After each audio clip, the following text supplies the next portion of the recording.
सत्संग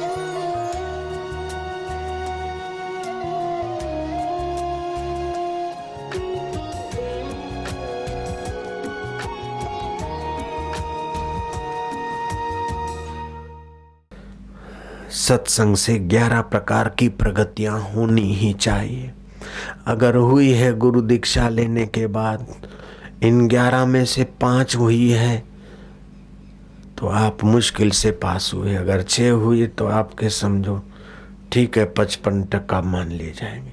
अगर कोई भी प्रगति नहीं हुई तो आप मेरे को छोड़कर किसी भी गुरु के पास जा सकते हो, मुझे खुशी होगी।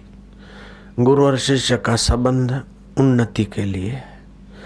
तो 11 फायदे होते हैं। षड विकार जो पहले थे, हिंसा, शोक, भय, परहित में अरुचि, व्यर्थ का चिंतन, व्यर्थ का भाषण, अगर थोड़ा कम हुआ है तो समझो ये एक गुण आप में आया है। आपके गुरु ठीक है और आप शिष्य ठीक हो। इन 6 विकारों में थोड़ी कमी आई, नमी आई तो आप ठीक रास्ते हो। दूसरा, शारीरिक, मानसिक और साहित्यिक कुसंग आपका कम हुआ है तो आप ठीक रास्ते हो। अगर ज्यादा हुआ है तो कहीं गड़बड़ है। तीसरी बात, विषय विकारों में पहले जितनी आसक्ति थी वो अब फीके लगने लगे हैं, नफरत होने लगी तो आप ठीक हो। वैराग्य और विषय विकारों से उपरती हुई तो समझो चौथे लाभ में आप कुछ आगे बढ़े हो। 5वां लाभ है कि हानि लाभ में पहले जो चोट लगती थी अब उसमें उतनी चोट नहीं लगती है। अगर दीक्षा नहीं लिए होती तो अभी जो दुख आया होता तो क्या हाल होते। दीक्षा नहीं लिए थे तब इतना सुख होता तो कितना फूल जाते। अगर फुलावा कम हुआ है या दुख में दुखीपना कम हुआ है तो आप ठीक रास्ते हैं। अगर वैसा ही दुख होता है तो आपके गुरु रूपी पावर हाउस बोगस है। आप अभी जा सकते हो। जय राम जी की। अगर पावर हाउस बोगस है तो आप अभी जा सकते हो, मुझे खुशी होगी। अगर इंस्ट्रूमेंट में गड़बड़ है तो उसको ठीक कर लो, अथवा फ्यूज में गड़बड़ है तो लाला जल्दी ठीक करो, फिर समय नहीं मिलेगा बेटे। छठा, ये सद्गुण आप में आया कि नहीं। बुद्धि, मन और इंद्रियों भोगों से हटकर भगवान के तरफ जाना चाहते हैं तो आप ठीक गुरु के शिष्य हो, ठीक रास्ते जा रहे हो। अगर भोगों के तरफ बढ़ रहे हैं तो आप या तो गुरु का प्रसाद गुरु के पास नहीं है या तो शिष्य में लेने की क्षमता नहीं।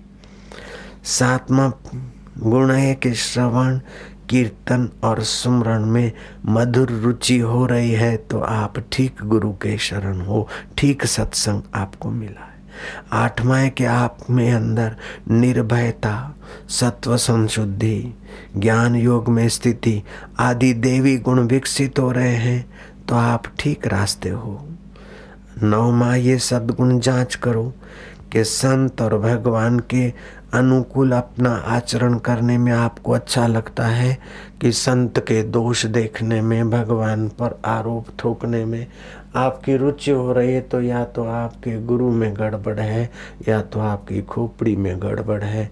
खोपड़ी में गड़बड़ है तो जल्दी आक्रांत करो कि सद्बुद्धि दे। गुरु में मेरे में आपको कमी लगती है तो आप मेरा त्याग करके चले जाइए, मुझे कोई आपत्ति नहीं है, मुझे कोई नाराजी नहीं है। कोई मेरा ग्राहक चला गया, मेरा चेला चला गया, ऐसा मैं कतई कभी नहीं सोचता हूँ, न सोचूंगा। अगर 10वां सद्गुण इष्ट का मधुर सुमरण आपको अच्छा लगता है तो आपके गुरु और आप ठीक हो।